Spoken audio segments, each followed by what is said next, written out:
When we say the culture is toxic or off, what do we mean by that? Most people will feel that things are off, but will not have the vocabulary to define what they sense or feel, but rather interpret the off or toxic signals through lenses of fear and endless self-examination. This course is designed to highlight and create solutions that may correct a culture, and not to give a historical review or to redefine culture per se, but rather to build on it with a view on correcting and establishing a better understanding of what our modern corporate culture could be like, and should there be any errors, to correct them. I believe that once the workshop concludes, will you have a better understanding of organizational culture, and particularly the impact it has on you, the effect it has on everybody and everything around you. So let's examine our understanding of culture and what we think it is. We're all familiar with the word culture.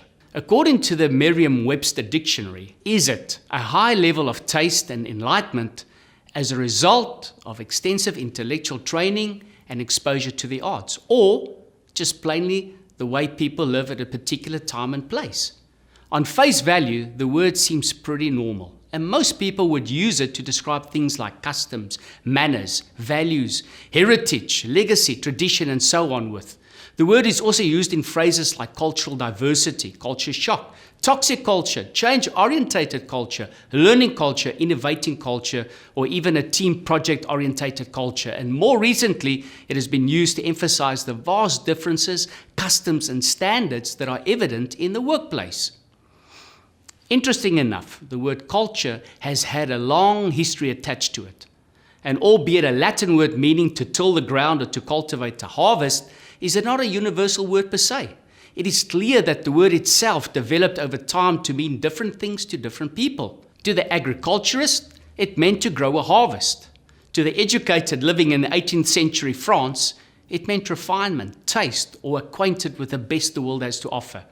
For the anthropologist, it was an indicator of the various stages of human development, and to the sociologist, it meant that we lived in a world that is functionally linked.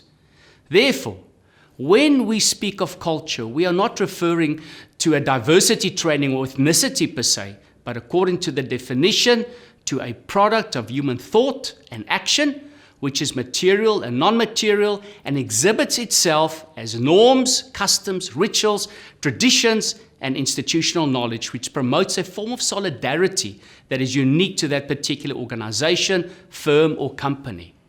Today, many leaders confuse culture with the mission or vision statements.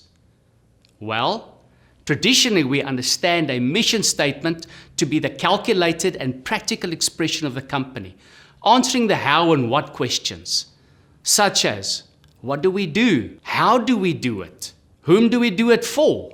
What value proposition are we bringing?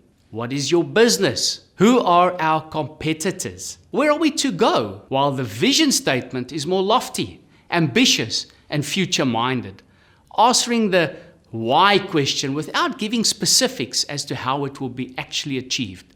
It does not really change over time and basically lets you know that you're winning at your game or not.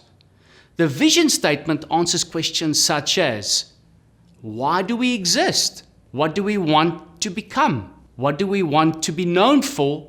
And how will it look practically? What would the organization look like if it achieved its goal? Are we good, bad, mediocre at what we are doing? Are we winning or not? While culture, as Dr. Sam Chan explains, is a crucible, the plate, as it were, upon which you carry your mission and vision and strategy on. It answers very different sets of questions, such as, is this the way we do things here?